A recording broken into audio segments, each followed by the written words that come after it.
Thank you, Lauren. Hi, I'm a behavioral scientist, as she said. You've probably heard of people like me. Our field is having a moment right now. You probably have a genius in your industry who's hired one of us to lead your consumer behavior change strategies, right?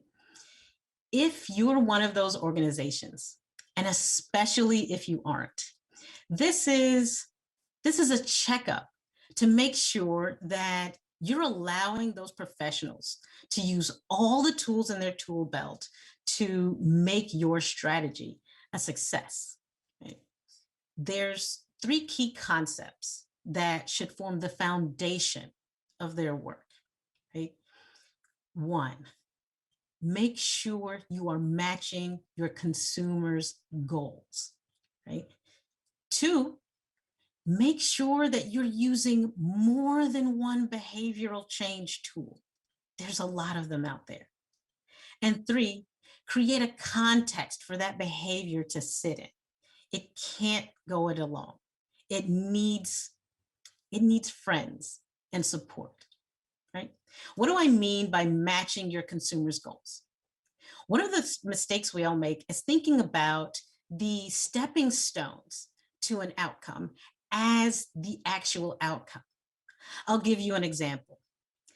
Most of you may have heard of Literati, the company I work for.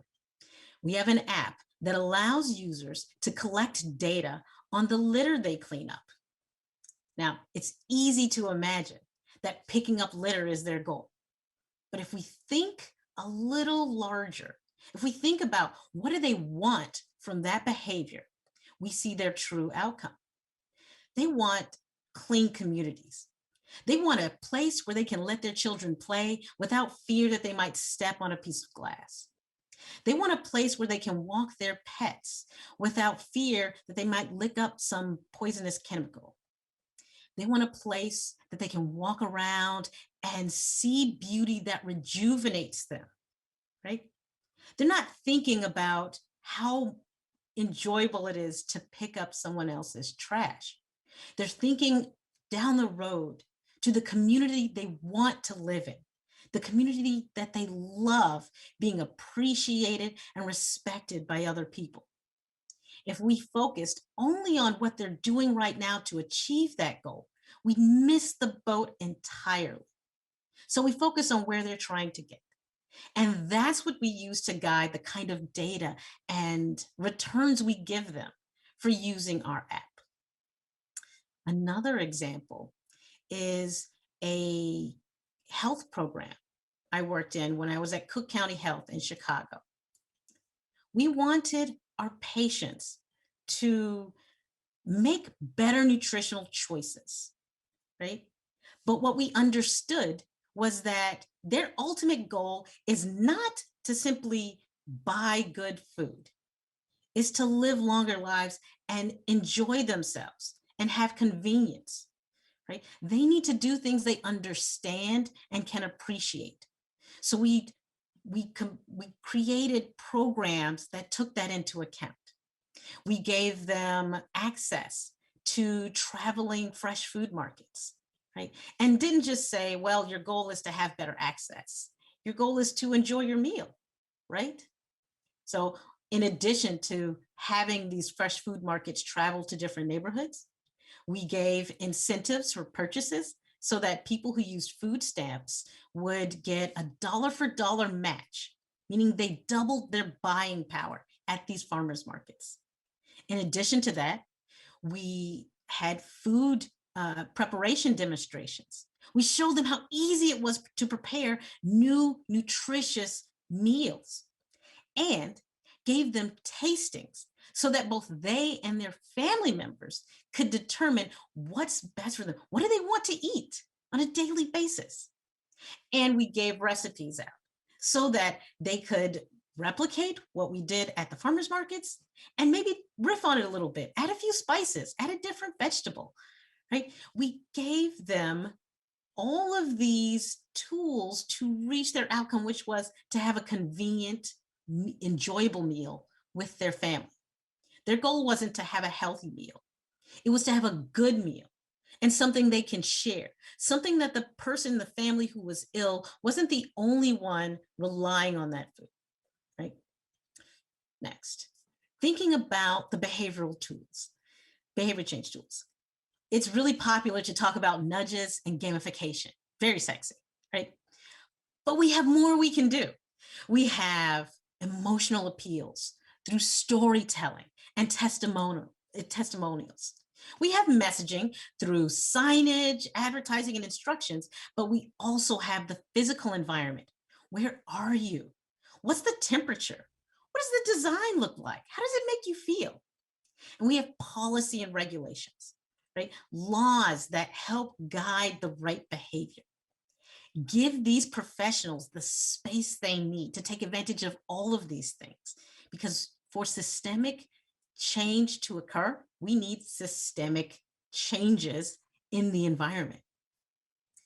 Lastly, long-term behavior change requires wraparound 360-degree support, right? Microsoft, back in the 80s and 90s, understood that they can't sell a lot of software if people don't own computers. So they supported cheap sales of personal computers so that they could sell more of their software. Closer to my own experience, I worked at an adult transition center. This is like a facility that provided training and extra skills to people who were incarcerated.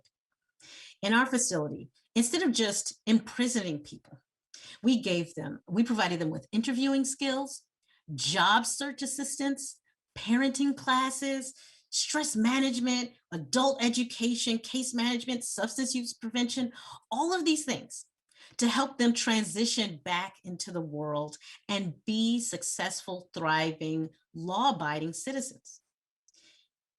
A good way to think of that is to think of it as building a house for the behavior to live in.